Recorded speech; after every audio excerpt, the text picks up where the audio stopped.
Amém, querido? Romanos capítulo de número 14. Se você não teve oportunidade de ler um capítulo da Bíblia hoje, você vai ter oportunidade de ler ele agora. Amém, irmão? Porque às vezes o dia foi muito corrido para a palavra de Deus. Então você vai conseguir ler pelo menos um capítulo aqui comigo agora, em nome de Jesus. Você vê que a pessoa aí do seu lado começar a cochilar no meio do capítulo, você dá uma cutucada nela para ela acordar em nome de Jesus. Amém? Aleluia. Vamos lá. E diz assim: aceitem o que é fraco na fé sem discutir assuntos controvertidos. Um crê que pode comer de tudo, já outro cuja a fé é fraca come apenas alimentos de vegetais. Aquele que come de tudo não deve desprezar o que não come, aquele que não come de tudo não deve condenar aquele que come, pois Deus o aceitou. Quem é você para julgar o servo alheio? É para o seu Senhor que ele está em pé ou cai, e ficará em pé, pois o Senhor é capaz de o sustentar. Há quem considere um dia mais sagrado que o outro, e há quem considere iguais todos os dias. Cada um deve estar plenamente convicto em sua própria mente. Aquele que considera um dia como especial para o Senhor, assim o faz. E aquele que come carne, come para o Senhor, pois dá graças a Deus. E aquele que se abstém, para o Senhor se abstém e dá graças a Deus. Pois nenhum de nós vive apenas para si, e nenhum de nós morre apenas para si. Se vivemos, vivemos para o Senhor, e se morremos, morremos para o Senhor. Assim, quer vivamos, quer morramos, pertencemos ao Senhor. Pois, por esta razão, Cristo morreu e voltou a viver para ser o Senhor dos vivos e de mortos. Portanto, você que julga o seu irmão, por que desprezas o seu irmão? Pois todos compareceremos diante do tribunal de Deus, porque está escrito: por mim mesmo jurei, diz o Senhor, diante de mim todo joelho se dobrará e toda língua confessará que eu sou Deus. Assim cada um de nós prestará contas de si mesmo a Deus. Portanto, deixemos de julgar uns aos outros. Em vez disso, façamos o propósito de não colocar pedra de tropeço ou obstáculo no caminho do irmão. Como alguém que está no Senhor Jesus, tendo plena convicção, como que alguém que está no Senhor Jesus tem plena convicção de que nenhum alimento é por si mesmo puro, a não ser para quem assim o considere. Para ele é impuro. Se o seu irmão se entristece devido ao que você come, você já não está agindo por amor. Por causa da sua comida, não destrua o seu irmão por quem Cristo morreu. Aquilo que é bom para vocês não se torne objeto de maledicência, pois o reino de Deus não é comida nem bebida, mas justiça, paz e alegria no Espírito Santo. Aquele que assim serve a Cristo é agradável a Deus e aprovado pelos homens. Por isso, esforcemo-nos em promover tudo quanto conduz à paz e à edificação mútua. Não destrua a obra de Deus por causa da comida. Todo alimento é puro, mas é errado comer qualquer coisa que faça os outros tropeçarem. É melhor não comer carne, nem beber vinho, nem fazer qualquer outra coisa que leve o seu irmão a cair. Assim seja qual for o seu modo de crer a respeito dessas coisas, que isso permaneça entre você e Deus. Feliz é o homem que não se condena naquilo que aprova, mas aquele que tem dúvida é condenado se comer, porque não come com fé. E tudo que não provém da fé é pecado. Nós que somos fortes devemos suportar a fraqueza dos fracos e não agradar a nós mesmos. Cada um de nós deve agradar o seu próximo para o bem dele, a fim de edificá-lo. Pois também Cristo não agradou a si próprio, mas como está escrito: os insultos daqueles que te insultam caíram sobre mim. Pois tudo que foi escrito no passado foi escrito para nos ensinar, de forma que por meio da perseverança e do bom ânimo, procedentes das Escrituras, mantenhamos a nossa esperança. O Deus que concede perseverança e ânimo, dê-lhes um espírito de unidade, segundo Cristo Jesus, para que com um só coração e uma só voz, vocês glorifiquem a Deus, o Pai de nosso Senhor Jesus Cristo. Portanto, aceitem uns aos outros da mesma forma que Cristo os aceitou, a fim de que vocês glorifiquem a Deus. Pois eu lhes digo que Cristo se tornou servo dos que são da circuncisão, por amor à verdade de Deus, para confirmar as promessas feitas aos patriarcas, a fim de que os gentios glorifiquem a Deus por sua misericórdia, como está escrito: por isso eu te louvarei entre os gentios e cantarei louvores ao seu nome. E também cantem de alegria aos gentios como povo dele. E mais, louvem o Senhor todos vocês gentios, e cantem louvores a ele todos os povos. Assim Isaías também diz: brotará a raiz de Jessé, aquele que se levantará para reinar sobre os gentios. Esses colocarão nele a sua esperança. Que o Deus de esperança encha vocês de toda alegria e paz por sua confiança nele, para que vocês transbordem de esperança pelo poder do Espírito Santo. Amém, querido? Glória a Deus. Feche seus olhos, encurve a sua cabeça, sentado mesmo como você está. Pai, nós te agradecemos pela leitura da tua palavra. Ela é viva, Pai amado, ela é eficaz, e eu tenho certeza que mais uma vez, Pai amado, o Senhor ministrará ao nosso coração nessa noite. O Senhor, Pai amado, trará verdade para nós, que a nossa mente, Pai amado, nesse momento, ela possa estar cativa à sua palavra, que os nossos ouvidos, Pai amado, possam estar atentos a cada palavra dirigida aqui, nesse momento, Pai amado, em nome de Jesus, e o nosso coração esteja aberto para recebermos essa mensagem como uma semente, Pai amado, que gera frutos dignos de arrependimento, frutos que permanecem em nome de Jesus Cristo. Amém. Amém, querido? Glória a Deus.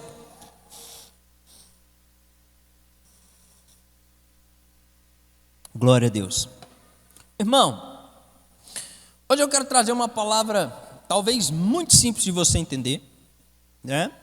Mas que eu entendo, tá? Isso é entendimento meu, você pode pensar diferente, não tem problema nenhum. Que a mensagem que eu vou trazer hoje é extremamente importante para nós. Por quê, pastor? Primeiro, porque a mensagem está pautada na palavra de Deus. E toda a palavra de Deus, ela é importante. Amém, irmão? Glória a Deus. Toda a palavra de Deus é importante. Não existe uma passagem mais importante que a outra. Toda a Escritura, né, como Paulo falou para Timóteo, toda a Escritura é inspirada por Deus, né? Então, toda a Escritura é importante. E esse texto é um daqueles textos da Bíblia que, quando eu leio, né, esse mês, desde o dia 1º, eu estou todos os dias lendo Romanos e fazendo, né, um devocional em cima de Romanos, meio que estudando Romanos, e eu me deparei com esse texto já faz alguns dias, né, e já faz pelo menos uma semana que todo dia eu estou lendo Romanos 14, 15 e 16, Romanos 14, 15 e 16, e de fato mergulhando em cima disso, porque algo que ativou meu coração, chamou minha atenção ali para que eu pudesse consertar em mim, vamos dizer assim, tá certo? Então, eu quero trazer isso de uma forma muito clara para você. Como eu disse, esse texto ele é um texto que, todas as vezes que eu li ele, tanto Romanos capítulo número 14, pastor, por que nós lemos Romanos 15, do 1 ao 13?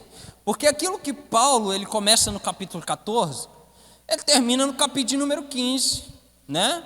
No verso de número 13, ele encerra esse assunto, e ele vai começar outro assunto. Amém, irmão? Por isso que nós lemos o 14 e o 15. É até uma dica, embora eu acho que muitos de vocês já sabem, porque eu já falei disso aqui, mas é até uma dica que eu quero dar para os irmãos. Quando se trata de contexto, tá, irmão? Contexto bíblico, preste muita atenção, tá? Se o capítulo anterior não continua no capítulo seguinte. Isso é muito importante, né? Porque da mesma forma que algumas pessoas usam versículos isolados para criar ideias milaborantes, existem pessoas que pegam um capítulo isolado que continua com seu contexto no outro capítulo para ir para outro rumo completamente distorcido, né, daquilo que a palavra quer nos ensinar. Então, por isso nós lemos também o 15 do 1 ao 13, para que Paulo pudesse então, através desses dois capítulos, né, orientar a nossa vida a respeito disso. A respeito de quê, pastor? A respeito de nós entendermos que na vida uns dos outros, né, tanto na minha vida quanto na sua vida, existem estágios, amém? Existem níveis de maturidade que nós precisamos aprender a respeitar, amém, irmão? Na minha vida, pastor Felipe, né, que nasci num berço cristão, né, Então vamos dizer que já faz 27 anos que eu conheço o cristianismo, que eu conheço as escrituras, que eu estou sendo instruído nesse caminho, ora acerto, ora erro, né? Como todo ser humano, mas faz praticamente 27 anos, né? Vamos tirar 5 anos, que é a fase da infantilidade, né? Aí vamos botar aí 5 anos, então faz 22 praticamente, depois que a gente começa a aprender a ler e ter interpretação, 22 anos que eu conheço as escrituras e medito nas escrituras sagradas, né? Então na minha vida existe um nível de conhecimento, existe um nível de interpretação, amém? Existe um nível de maturidade espiritual. Na sua vida, eu não sei qual é o nível, talvez seja até maior que o meu, e glória a Deus por isso, eu espero que seja. Mas na sua vida também existe um nível de interpretação, né? Existe um nível de maturidade na presença do Senhor. Então a gente pode chamar isso de níveis, estágios, né? Enfim, chame do que você quiser. A questão é, nós somos diferentes uns dos outros, e nós precisamos, segundo Paulo aqui nesse capítulo número 14, nós precisamos aceitar, ou melhor dizendo, respeitar o nível, o estágio que as pessoas estão. Amém, irmão? Eu já deixo uma ressalva aqui, como vocês me conhecem, né? Eu não estou dizendo para você, olha, incentive as pessoas a serem, né, meninos na fé a vida inteira. Não é isso que eu estou falando. Amém, irmão? A palavra de Deus nos ensina que nós precisamos progredir, que nós precisamos amadurecer, amém? Então eu não estou falando assim, respeita o fulano que quer continuar a beber a vida inteira. Se ele quer, irmão, a gente tem que respeitar, amém? Deixa ele ser bebê, mas incentiva ele a amadurecer, incentiva ele a ler as escrituras, incentiva ele a ir para um nível maior na presença de Deus, aleluia? Então veja, eu gosto disso aqui, tá? Paulo ele começa tratando de um assunto muito simples, porém que perdura até os dias de hoje. Até os dias de hoje. Paulo fala assim, olha, tem gente, e aí ele está falando dos mais maduros na fé. Isso não sou eu que estou falando, Paulo escreveu dessa maneira, e aí eu vou te explicar. Ele diz, tem gente que acha que pode comer de tudo, que não tem pecado nenhum, todo tipo de carne, né? De tudo, come vegetal, come carne, come... Amém? Agora, o que é fraco na fé, e não sou eu que chamo, quem não come de fraco na fé, é o próprio Paulo através dessa passagem romana, ele fala, agora o fraco na fé não come carne, ele come só alimento vegetal. Então Paulo está tratando de um assunto que perdura até os dias de hoje, né? Hoje ainda é discutido se deve-se comer carne, se não deve-se comer carne, né? Se carne de porco é pecado comer, ou se é liberado comer. Então isso perdura até os dias de hoje. Mas Paulo está falando assim, olha, eu identifico que aquele que não come é porque ele é fraco na sua fé. Ponto. Agora, Paulo ele não quer apontar o dedo e falar assim, se você não come carne, se você não come carne de porco, se você come só alimento de origem vegetal, tal, que não sei o que, você é um fraco na fé. Não é isso que ele está fazendo. Ele está falando, embora eu o considere fraco na fé, aí a gente continua o texto. Ele diz que nós não devemos desprezar e nem condenar essa pessoa. Da mesma forma que a pessoa que não come não deve desprezar ou condenar aquele que come. Amém? Vocês estão comigo aqui? Amém? Vocês estão entendendo? Ou seja, Paulo ele diz, do meu ponto de vista, quem não come é fraco, mas eu não desprezo e nem o condeno. Agora, do ponto de vista do outro, né, daquele que não come, aquele que come, pode ser que para aquele que não come, o que come que é o fraco na fé, porque não respeita as leis da antiga tradição, né? E portanto também aquele que não come não deve desprezar e nem condenar aquele que come. Ponto final. Acho muito simples, como eu disse, é um texto praticamente autoexplicativo, né? Onde Paulo está nos ensinando a respeitar o nível e as vontades do meu irmão. Pastor, é pecado comer carne? Não, é só você ler Gênesis, né? Se eu não me engano é Gênesis capítulo de número 9, tá? Às vezes me falha a memória, mas você pode abrir lá, eu acho que é Gênesis 9 mesmo, Gênesis 9 é alguma coisa. Depois que Noé, né? Depois que tem o dilúvio e tal, e aí o pessoal sai da arca, alguma coisa, acha aí, Isaías, para mim, em nome de Jesus, está lá pelo 9, acha aí e grita, tá? Aí Deus libera para eles, não só agora os alimentos providos da terra, que nós chamamos de origem vegetal, mas ele vos fala, eis que dou liberdade para que vocês comam de tudo, né? Os bois e etc e tal. Acha aí para mim, depois você grita. Mas está lá em Gênesis, é só você ler Gênesis, capítulo número 1 até o final, que você vai achar o que eu estou falando, em nome de Jesus. Aí Paulo ele continua com outra questão, simples, porém que perdura até os dias de hoje. Eu acho isso fantástico, porque existe discussão que começou na época dos apóstolos e temos até hoje esse tipo de discussão, né? Qual que discussão que é, pastor? Tem gente que considera um dia mais sagrado que o outro. Amém? Tem gente que considera o sábado sagrado nos dias de hoje e naquela época, né? Nós, brasileiros, fomos instruídos que, ou pelo menos na nossa cultura, o domingo parece que é um dia mais sagrado que os outros, porque domingo é dia de culto em toda e qualquer igreja, sim ou não? Então nós entendemos que às vezes o domingo ele é mais sagrado que a segunda, que a terça, que a quarta. Pode falar, achou? Gênesis 9:3. Gênesis 9:3, gente. Boa, isso aí. Gênesis 9:3. Depois vocês podem conferir em casa. Em nome de Jesus, Deus libera todo tipo de alimento a partir dali. Amém? Glória a Deus. Vejamos. Pastor, para o senhor, um dia é mais sagrado que o outro? Para mim, pastor Felipe, não. Para mim todos os dias são iguais. Domingo é igual a segunda, segunda é igual a terça, todos os dias para mim, pastor Felipe, é igual. Porém eu tenho conhecidos que para eles o sábado é sagrado. E sabe o que eu faço? Respeito. Falo, tá bom. Eu não vou discutir, porque é isso que muitos cristãos fazem. Eles querem discutir a respeito daquilo que Jesus disse. Mas Jesus falou que é Senhor do sábado. Amém, irmão. Só que aí a gente precisa entender que aquele que não guarda o sábado, não guarda em nome do Senhor Jesus Cristo. É para a glória de Deus.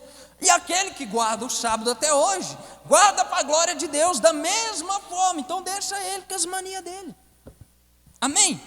A gente precisa aprender a respeitar o estágio, ou seja lá como a gente está falando, né? O nível de maturidade de cada pessoa.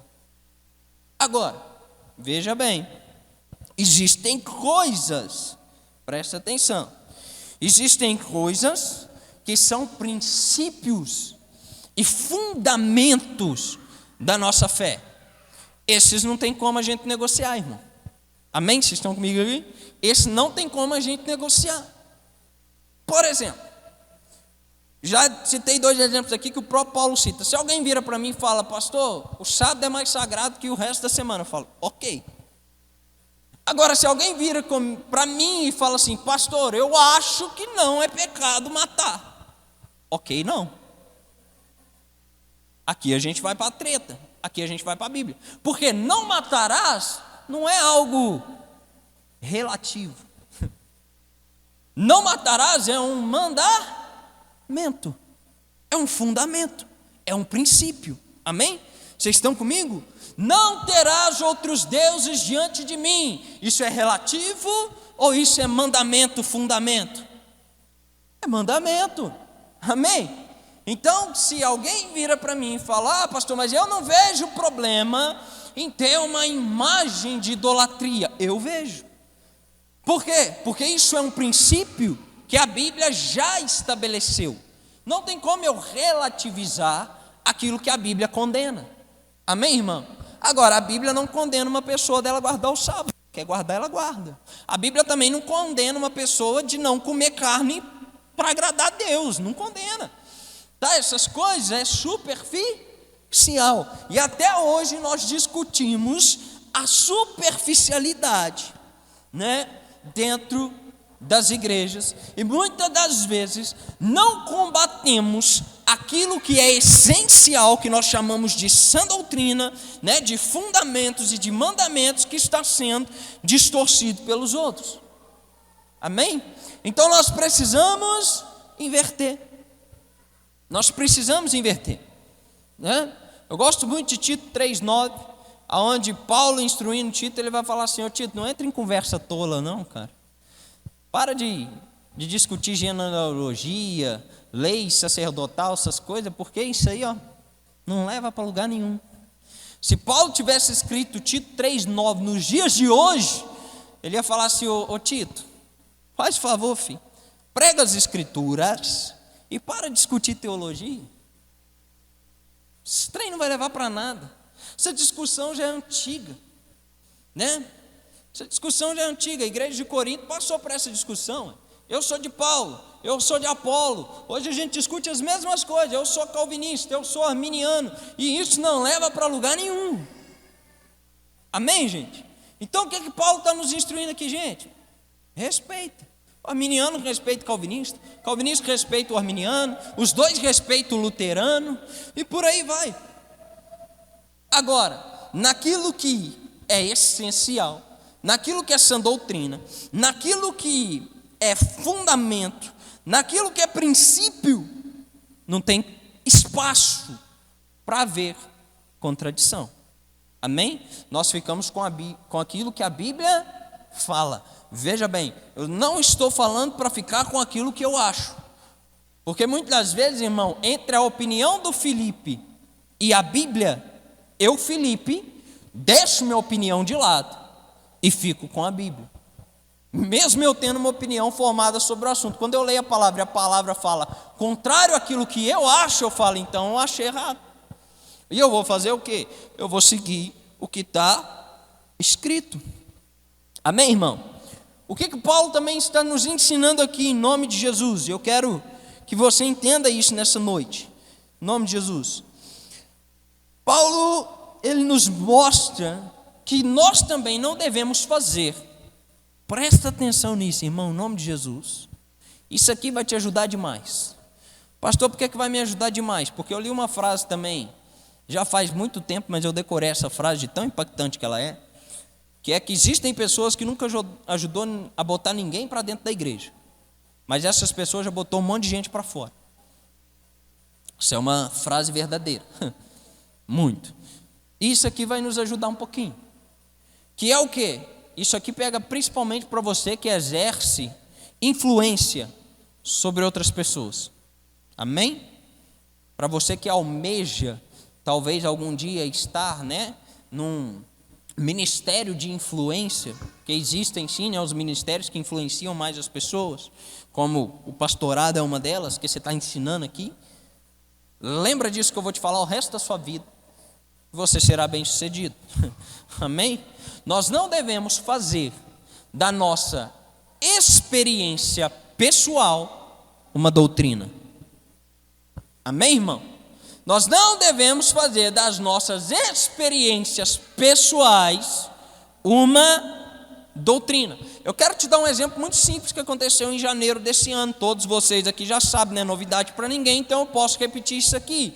O Senhor, né, a gente fez uma oração meio doida, tá? E aí, se você não for alguém muito corajoso, não faça essa oração nunca na sua vida. Mas a oração que eu lá em casa com a minha esposa, né, todos nós fizemos, é que nesse ano a gente queria ser 100% dependente do Senhor e obedecer o Senhor em tudo. E aí em janeiro desse ano, o Senhor veio até nós e falou assim: beleza, vocês vão dar o carro de vocês. A gente, beleza, Senhor. Prontamente obedecemos, demos o carro. Todo mundo sabe disso aqui. Agora veja, se eu fosse alguém que usasse da minha experiência pessoal para criar doutrina, eu ia falar: irmão, você quer provar que você ama a Deus mesmo, que você obedece a Deus mesmo? Dá sua moto. Quer provar que você ama a Deus mesmo, você obedece a Deus? Dá seu veículo, dá seu carro, dá seu...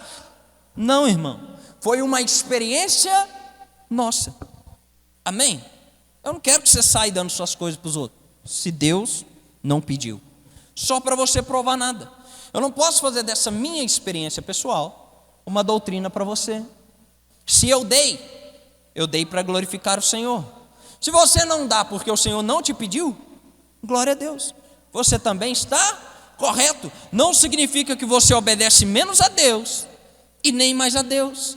A minha atitude de ter, dado um veículo, que para muitos é algo uau, absurdo, mas nem é isso tudo, mas o simples fato de eu ter dado um veículo não significa que eu obedeço mais a Deus que você. Amém? Então nós não podemos fazer da nossa experiência pessoal uma doutrina. Veja bem, isso é que eu preciso falar. Em nome de Jesus, me atura um pouquinho, que nós vamos entender. A partir do próximo tópico, fica talvez ainda mais interessante para você do que o que está agora. Se eu, Felipe, fui batizado com o Espírito Santo aos 7 anos de idade, eu não posso fazer disso uma doutrina. Eu não posso apontar o dedo para você e falar que se os seus filhos não estão batizados com o Espírito Santo quando crianças, tem alguma coisa errada com eles. Não, foi uma experiência minha. Deus, na sua soberania e graça, quis que acontecesse e aconteceu. Eu estava lá no dia, eu estava disponível, eu estava disposto. Fui batizado com o Espírito Santo aos 7 anos de idade, mas eu não posso fazer disso uma doutrina. Tem gente que é batizado com o Espírito Santo e ao mesmo tempo começa a falar em outras línguas. Sim ou não? Amém? Começa a falar em outras línguas. Agora, tem gente que é batizado com o Espírito Santo e nunca orou em línguas estranhas. E está tudo bem.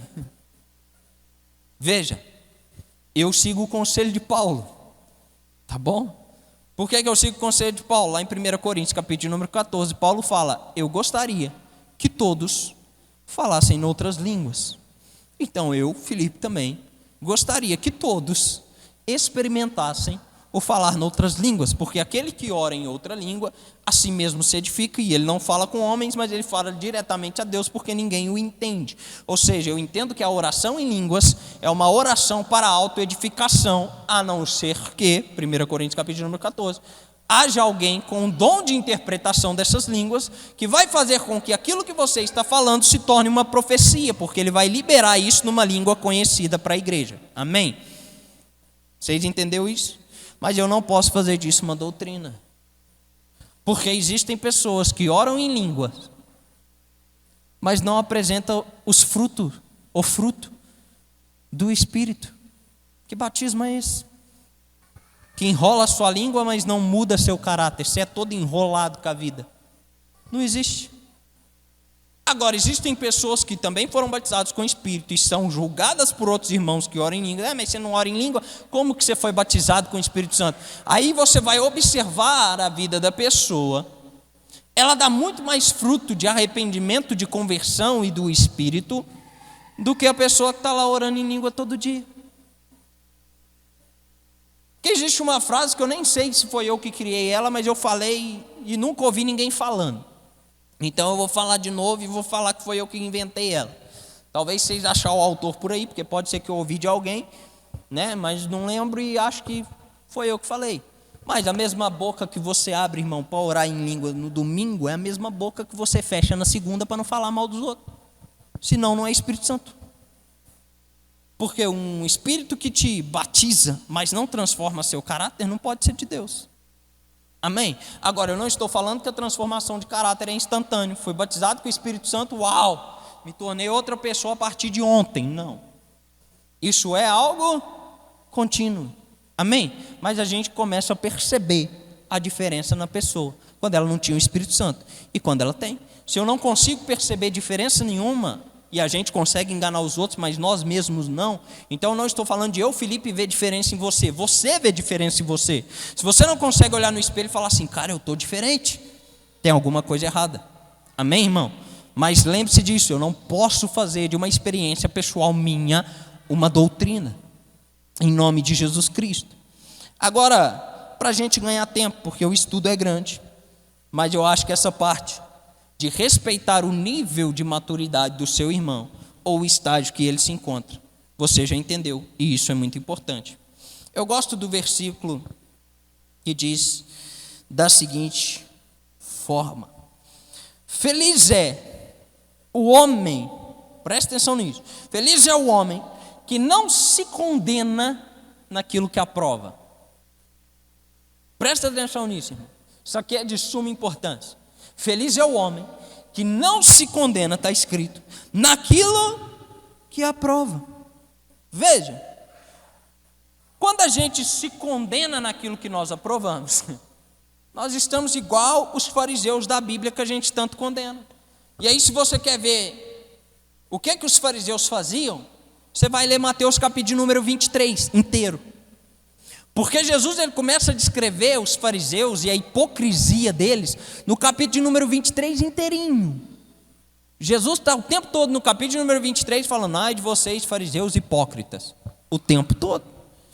Pastor, o que é isso? Nós nos condenarmos naquilo que nós aprovamos. Veja, eu não estou falando de mim, verdade, é um personagem fictício, mas suponham que eu entendo que comer carne de porco é pecado. E aí eu prego isso. Eu falo, gente, comer carne de porco é pecado, e é pecado porque não sei o que, está escrito lá no Antigo Testamento que não sei o que, não sei o que, não sei o que. Ok. Só que eu prego isso, mas dentro da minha casa, quando ninguém está vendo, eu estou comendo carne de porco. Eu estou me condenando naquilo que eu mesmo aprovo. Pastor, o que eu aprovo? É uma aprovação negativa. Eu aprovo que não pode comer carne de porco. Vocês estão comigo aqui? Aí tem gente que se condena naquilo que aprova. Tem cristão, né, que vai dizer para nós, presta atenção, olha, é necessário guardar o sábado. Beleza, mas ele não guarda. Então ele está se condenando naquilo que ele aprova. Toma cuidado, irmão, com aquilo que você coloca ou estabelece como lei para os outros. Porque você mesmo tem que tratar de cumprir essa mesma lei. Tem gente que diz que se nós não orarmos, não lermos a Bíblia todos os dias, nós não temos uma comunhão plena com Deus. Agora, se essa pessoa que diz, né, e quando eu falo que ela diz, eu estou falando que, né, ela prega, anuncia isso, usa de exemplo. Se a pessoa diz que se a gente não ora e não lê a Bíblia todos os dias, nós não temos comunhão plena com Deus. A partir do momento que aquela pessoa, ela não ora, ela não lê a Bíblia todos os dias, ela está se autocondenando. Você consegue me entender nisso? Então cuidado com aquilo que você estabelece como medida. Amém, irmão? Porque você vai ter que tratar de cumprir essa medida. Pastor, qual que é o melhor conselho que você pode me dar? Calado, você é um poeta, irmão. Para de anunciar as coisas. Para de falar. A não ser que você entenda que a partir do momento que você falar, que você anunciar, que você expor isso, você tem a obrigação de cumprir a risca. Amém, irmão? Glória a Deus, isso não sou eu que estou falando. Isso é a palavra de Deus. Então nós precisamos estar vigilantes quanto a isso. E aí veja, para a gente adiantar, vou passar lá para o final. Romanos capítulo número 15, eu gosto disso aqui. Verso número 1 e 2. Diz o seguinte: nós que somos fortes, devemos suportar a fraqueza dos fracos e não agradar a nós mesmos. Cada um de nós deve agradar o seu próximo para o bem dele, a fim de edificá-lo. O verso de número 3 vai dizer: pois também Cristo não agradou a si próprio, mas como está escrito, o insulto daqueles que te insultam caíram sobre mim. Veja bem, a igreja ela precisa urgentemente entender, e por isso que eu te falei que foi algo que eu precisei, na verdade estou corrigindo em mim, E preciso que nós como igreja, eu não estou falando só da Vale Passo, mas num conceito geral, nós como igreja precisamos entender e aplicar isso urgentemente. A gente precisa entender que essa ideinha torta, que alguns pregadores, né, que enaltecem o pseudo, a psique e etc e tal, vocês sabem da raça que eu estou falando, né? Eles dizem para nós mais ou menos o seguinte, essa é a ideia deles: olha, para de ligar para o que os outros pensam de você, deixa as pessoas falar de você o que elas quiserem, deixa elas se ofenderem com aquilo que você fala e com aquilo que você faz. Você não precisa se importar com a opinião alheia. Mentira do diabo. Estou aqui para quebrar esse paradigma, gente. Não tem nada disso não. Veja, existe. Deixa pensar o que quiser, deixa falar o que quiser, deixa se ofender quando? Quando eu me posiciono para defender a verdade. Aí deixa. Opa! Estão atacando a verdade, a palavra de Deus? Então, meu amigo, eu vou defender a palavra de Deus. Se eles vão se ofender, problema deles. Se eles vão falar mal de mim, problema deles. Seja o que Deus quiser, problema deles, porque eu estou defendendo a verdade. Agora veja, no conceito geral de vida cristã, de modo de conduta, o que o Senhor nos ensina é que nós não devemos agradar a nós mesmos. Nossa, que coisa interessante. Então nós vamos agradar quem, pastor? Primeiro o Senhor, acima de todas as coisas, é o que a palavra ensina, amém? Que mais importa agradar a Deus do que aos homens, perfeito. Em segundo lugar, eu vou agradar o meu próximo para o bem dele, a fim de que eu possa edificá-lo. Olha só, isso é importante, irmão, amém? Eu preciso agradar o meu próximo a fim de edificá-lo. Ou seja, eu não posso ser pedra de tropeço para o meu irmão, de forma alguma. Por isso que Paulo fala, se alguém se escandaliza de eu comer carne, então eu não vou comer carne. Se alguém se escandaliza de eu beber vinho, Paulo falando, então eu não vou beber, gente. Para que eu vou fazer isso? As claras na frente da pessoa, para que eu vou fazer isso? A pessoa acha errado, ela vai se escandalizar com a minha ação, então eu vou amar o meu próximo e edificar ele não fazendo. Mas pastor, eu não considero errado, eu já me entendo como uma pessoa mais madura na fé, beleza? Você pode fazer, longe da pessoa, não tem problema nenhum. Agora, se você está em unidade com aquele irmão, se abstenha por amor a ele, é o que a palavra está ensinando, não que eu estou ensinando. Agora veja, nós temos uma cultura aqui no Brasil, e que eu não acho que é uma cultura errada, de forma alguma, não acho que é uma cultura errada, mas as pessoas aqui no Brasil, elas exigem, elas não esperam, elas exigem que os cristãos sejam diferentes, sim ou não? Elas exigem, é de cara. Tanto que se você pisa meia vírgula fora da linha, você fala, mas tu não é crente? É assim ou não é? Então nós precisamos edificar esses irmãos, como? Sendo um exemplo à risca, irmão. Pastor, mas é muito chato, custa muito caro. Bem-vindo ao cristianismo. Quem te contou que com o cristianismo você ganha é mentira. Porque o próprio Cristo pegou um evangelho completamente diferente. Jesus falou, quem quiser ganhar a sua vida, já perdeu ela. Agora quem perder sua vida por amor de mim, ganhou vida. Porque o evangelho é mais sobre perder do que sobre ganhar, irmão. Sim ou não? Por isso que a Bíblia fala, melhor é dar do que melhor você perder, toma, sem esperar nada em troca. Esse é o verdadeiro evangelho. Mas vamos caminhar aqui em nome de Jesus Cristo. Nós precisamos olhar para o próximo. Veja que fala em Gálatas 5, do 13 ao 14, diz, caros irmãos, foste chamados para a liberdade, mas todavia, não useis a liberdade como desculpa para franquear a carne, antes sede servos um dos outros mediante o amor, pois a lei se resume num só mandamento, a saber, amarás o seu próximo como a ti mesmo. Pastor, não entendi nada, vou te explicar. Jesus ele resume o mandamento em praticamente 2 mandamentos, ou 2 coisas que a gente precisava seguir.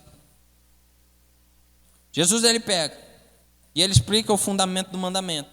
Ele fala: olha, o negócio é o seguinte, toda lei ela é completa nisso aqui: amarás a Deus sobre todas as coisas e ao seu próximo como a ti mesmo.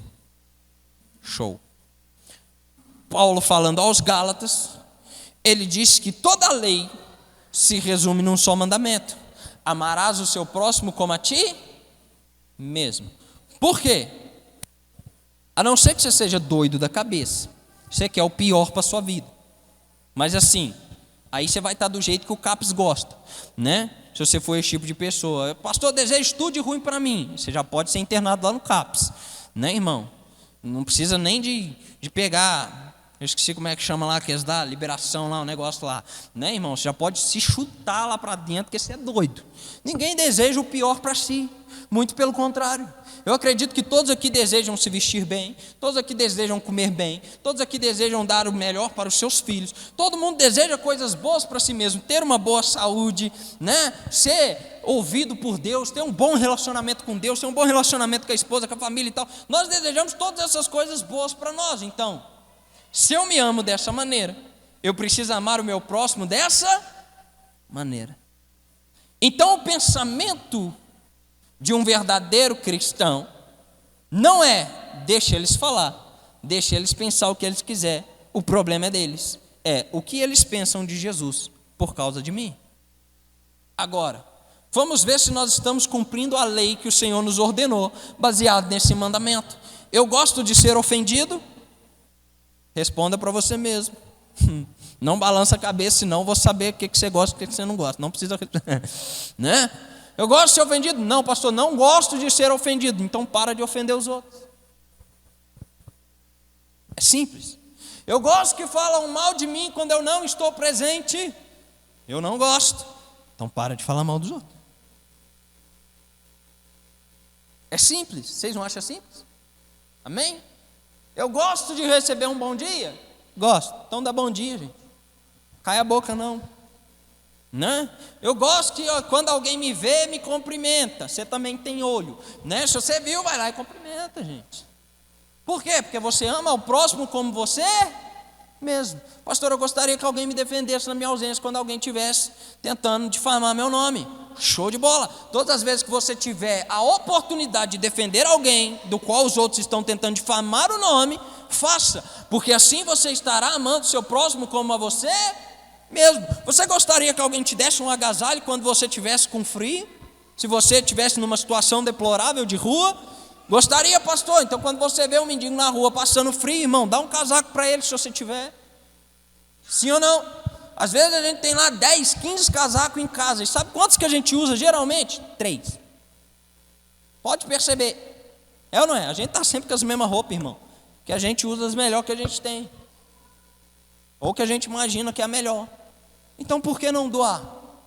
Se você estivesse precisando, você ia gostar que alguém doasse para você. Doe para os outros. Assim você estará cumprindo o mandamento que diz: amarás o seu próximo como a ti mesmo. Amém, irmão? Vocês estão comigo aqui? Olha, não estou bravo, tá? Não estou enchendo o saco. Eu só estou expondo aquilo que Paulo expôs aos romanos e que a gente também precisa fazer. Nós precisamos ser servos uns dos outros. Amém, irmão?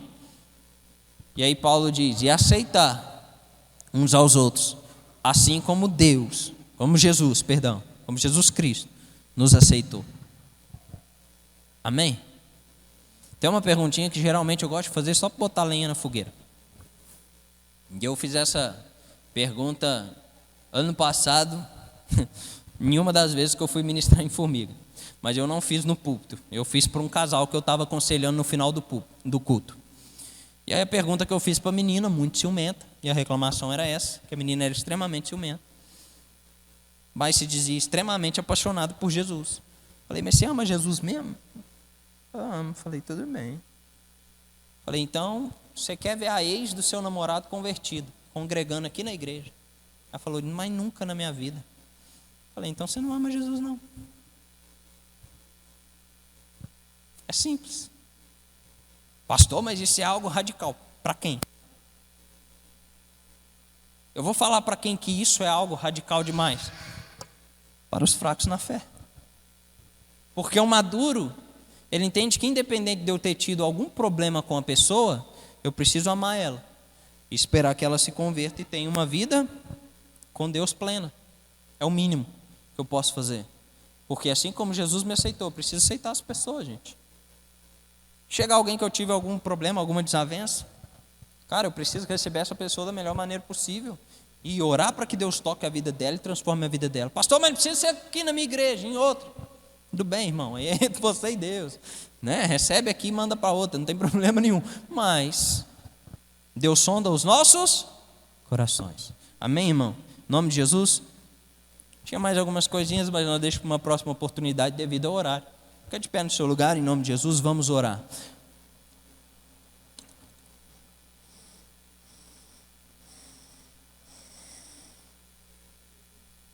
Eu espero que você tenha entendido essa mensagem. De verdade. Respeite as pessoas, o nível de maturidade delas. Respeite, irmão. Em nome de Jesus. Tá? Entenda que nós não devemos ser pedra de tropeço por nossos irmãos. E nós precisamos sim viver em prol de agradar e edificar as demais pessoas que nos rodeiam, para que eles possam conhecer a Cristo e que nós possamos entender esse mandamento. Amar a Deus sobre todas as coisas, acima de tudo, acima de todos. E o próximo como nós mesmos. Assim nós vamos estar cumprindo toda a lei. Em nome de Jesus. Pai, nos dê um coração ensinável, nos ensina, meu Deus, a fazer cumprir essa palavra nas nossas vidas. Que nós, Pai amado, possamos alcançar a maturidade espiritual dia após dia, meu Deus. Que nós possamos crescer em conhecimento, em graça e em temor do Senhor. Pai amado, que nós, quando estivermos, Pai amado, evoluindo em maturidade, que nós não possamos desprezar aquele que está chegando agora, aquele que é imaturo, aquele que talvez tem dificuldade de interpretação, de entendimento.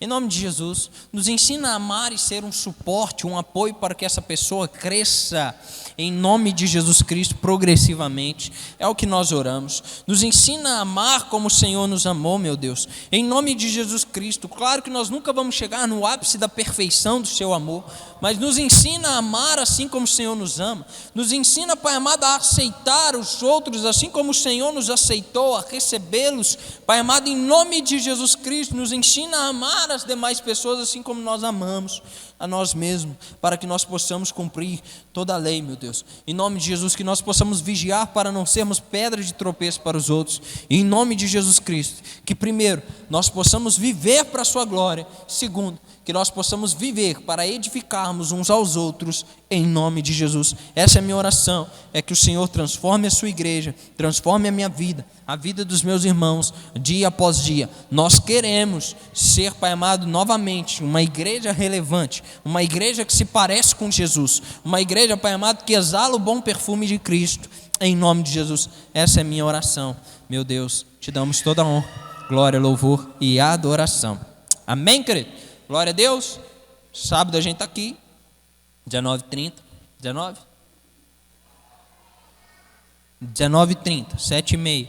E domingo, 19 horas. 7 horas? 7 horas ou 7h30? 7 horas, irmão. Sábado às 7 horas e domingo às 7 horas. Minha cabeça era 7h30, mas está tudo certo, né? Só na minha cabeça. Liga não, viu, gente? Estende suas mãos para cá, deixa eu abençoar você em nome de Jesus. Espero que essa palavra tenha te edificado de alguma forma.